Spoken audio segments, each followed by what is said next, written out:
Yes, sir.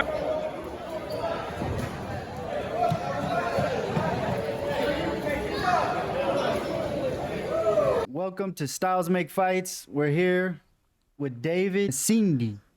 Kasindi, yes. Kasindi from, AKA Congo, I know. Yes, sir. And he's making his pro debut November 9th in Fort Worth at the Ridgely Theater. I first met David in about 2020. I think it was around when you first started fighting. Yes, And sir. you were coming through and giving good work. You wound up having some great battles. You made a lot of noise in the amateurs, getting some crazy knockouts. I'm gonna show those knockouts that you were getting. One punch knockouts in amateurs with headgear, 12 ounces, and Yeah. so you made noise, and you're the 2023 Texas State champ, and you've won Golden Gloves 3 times. Yes, sir. Correct. Yes, sir. So, one thing I learned about you, I don't know if you remember, I interviewed you, I think one time after you came to spar in 2020. Yeah. My name is David Kasindi. Everybody call me Congo. My Instagram is Congo, KONGO_2.0. I've been fighting for almost 2 years when I moved in the US. So my first fight was the Golden Gloves.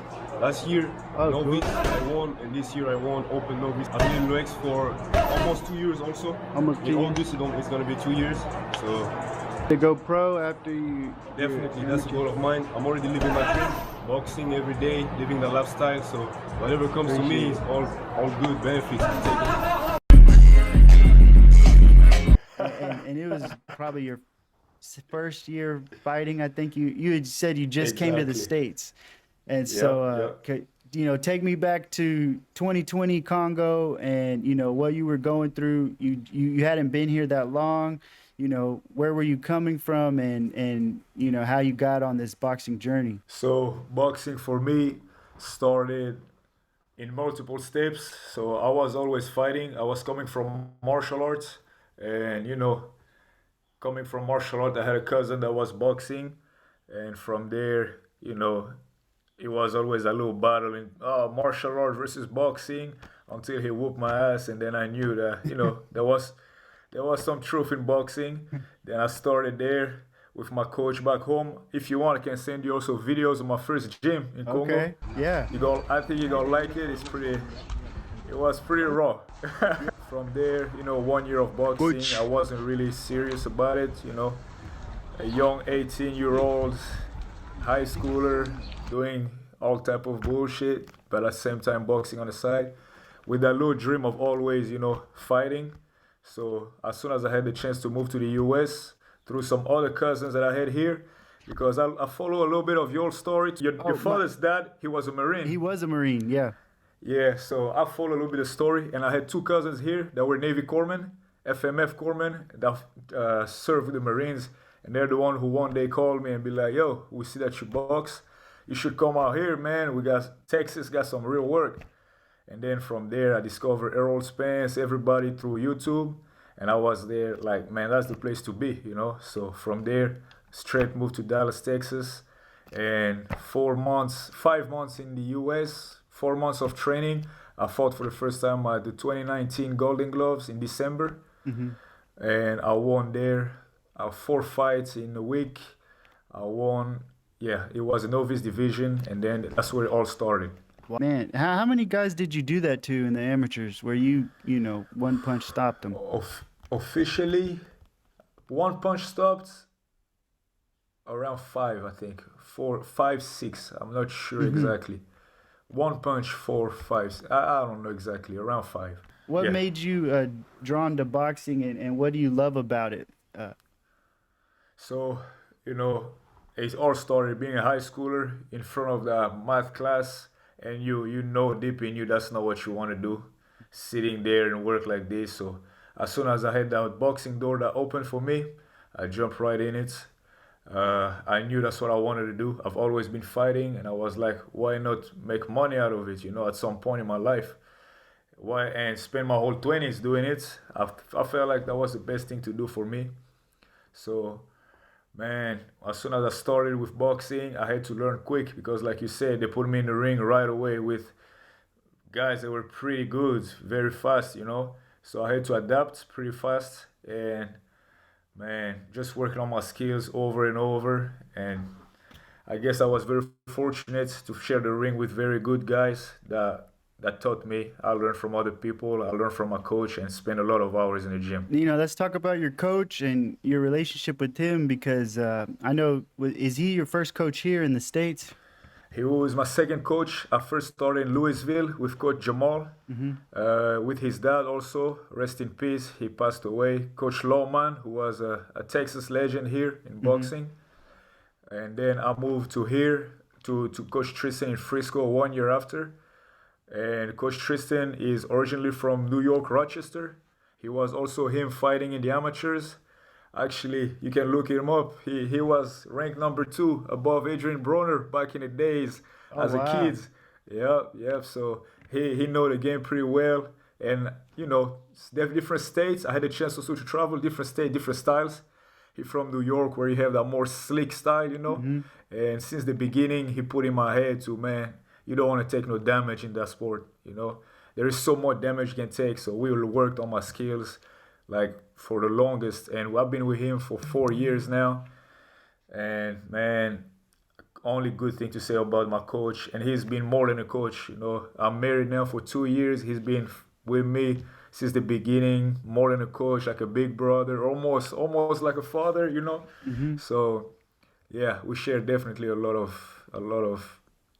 stuff in common. I had some hard losses, but to be honest, as far as boxing, it was a beginning, but throughout my life, you know, coming from where I come from, I was always a little white boy over there, you know, back home in Congo.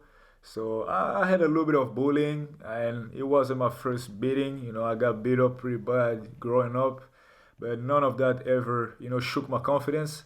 And same thing in the ring, and I was humble enough, you know, to not put my ego in the way and learn from those mistakes and just, you know, see the mistake I've done and just work on the craft, go back to the drawing board to become better, you know. You and your coach really put in some work. Y'all have developed tremendously. You got, man, boxing skills now. Like you said, he's taught you, how to use that because you could punch and you could fight, and now he's got you moving. I mean, what I saw, you were boxing Yeah. great, mixing it up, and so that's gonna be dangerous. And you go pro, what weight are you gonna be campaigning at? Where you gonna feel comfortable at?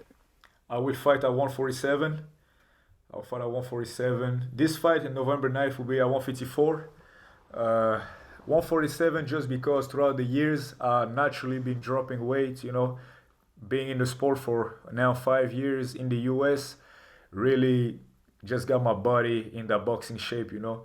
I walk around 155 pounds now, so I'm very close to 147. It's a weight that I can comfortably make, and I believe I still can pack that punch at that weight. So Sure, man, you were knocking people out at 165 in amateurs, so and you're gonna be a big 147. It's gonna be fun to watch. It's gonna be great. I'm gonna be there. I'm definitely gonna show up appreciate it, and man. get some Hey, we're clips. working hard for a good performance, man. We're working very hard. 20 days left. We still got time to perfect everything, so it's gonna be So good. tell me about your sparring because man, like you said, your background has been relatively short compared to these guys who've been in it for since children. But you've been in the ring with them. You've sparred. So who are some of these guys that you've sparred with that you could share that you might have learned a lot in the ring from them from their experience? Man, to be honest, all the guys that were pretty much in your interviews, Joseph, Emiliano, guys like that, I had the chance also. I was very blessed to spar Virgil Ortiz. I was blessed to spar Robert Brandt. I was blessed to spar also Maurice Hooker. I had the chance to also get in the ring with Brian Norman, new WBO at 147. Yeah, Abdullah Mason also in Houston. Trayvon Marshall, who was Prospect of the Year, I believe, in 2022 or something like that.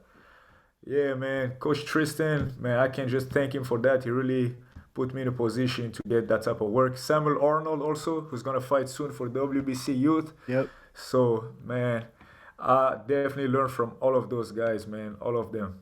Those are some killers, man. Yeah, They your are. coach is Yep. putting you in there, right, put your feet to the fire. Yep. Um, so man, those are former world champions. Well, Brian Norman, world champion. Currents. Yep. Current Virgil, he's a world champion. He is. So man, that's really impressive to do that on such a fast track because I know Emiliano, Virgil, and them they've been fighting since very young. So Yeah.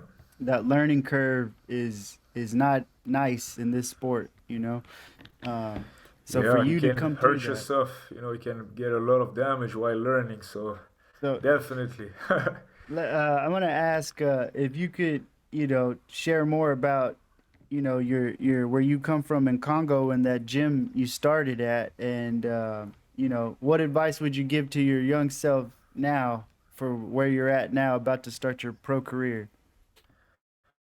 So in Congo, man, I don't know if you ever heard of Congo. And for people who don't know, I can say Rumble in the Jungle. That's the country, the city where I'm from. Same country, same city.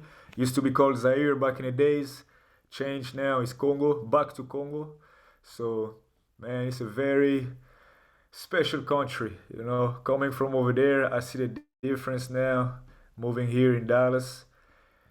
Yeah, man. Honestly, my first gym, it was all heart. All heart. People over there are people that are passionate about boxing. Unfortunately, boxing is not really seen as a science, you know, and really you can get a lot of damage out there. Let's just say that I started with no headgear, no mouthpiece, and let's say that you can tell a little bit. Yeah. So I paid a little bit for that, but I would say to my younger self that take boxing is a science. It's like school. There is step to it. You can't rush it. There is some stuff like time, experience in the ring that you can't just pass by, and you have to just learn. Just like you go at school to learn, boxing is a science. So you have to really spend that time and take it that serious Hmm. because brain damage is not a joke. That's great advice. So, say you have a dream matchup. Do you dream of having a world title fight in your home? That's the dream.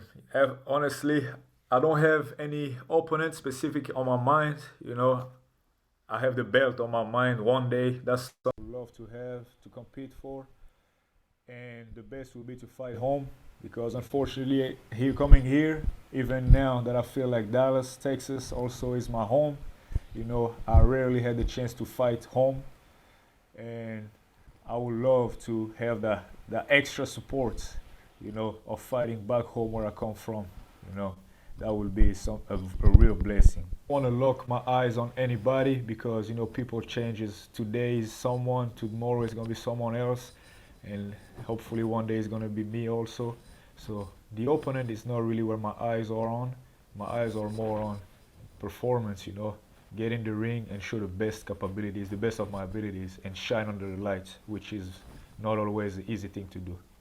I'm excited. I know you're gonna shine. You and your coach, he wouldn't be putting you in, if you weren't ready. So for him to stamp his approval and say it's it's go time, and naming the guys you sparred again, obviously he made sure that you were going to be prepared. So can you tell us when your next fight date is, and your social media, where these fans can follow you and follow your journey? So my pro debut is gonna happen on November 9th at the Ridgely Theater. So you can see me. It's gonna be in Fort Worth. I invite everybody to come see me. We're gonna put on a great performance. We're working hard for it. My social media, you can find me on Instagram with KONGO underscore 2.0, Congo 2.0. And from there, you will have all my social media, Facebook, my YouTube also is attached to my Instagram. So please do so, and we're gonna put in that work, for everybody. We want to impress y'all. Appreciate your time. And thank you for this great interview. And we're gonna get your name out there. And I'm gonna put these old clips you got from amateurs. They're gonna go up again because Thank you. it was impressive. And it's gonna Thank you very much. Appreciate you a lot. appreciate it. And we're gonna see you November 9th. Yes, sir. November 9th. Let's get it. Let's go.